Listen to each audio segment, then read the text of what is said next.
কাউকে ঠকানো বড্ড সহজ, কিন্তু ঠকানোর পর যা পাবেন তা হজম করা খুবই কঠিন। আমি স্বার্থপর নই, শুধু তাদের থেকে দূরে সরে যাই যাদের কাছে আমার কখনো মূল্য নেই।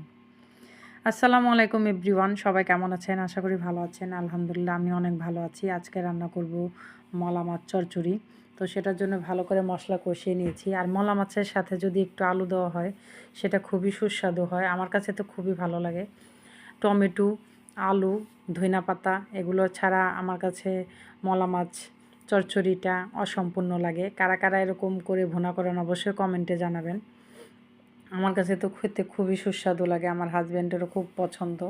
আমাদের বাসার মূলত সবারই এটা খুবই পছন্দ করে খেতে।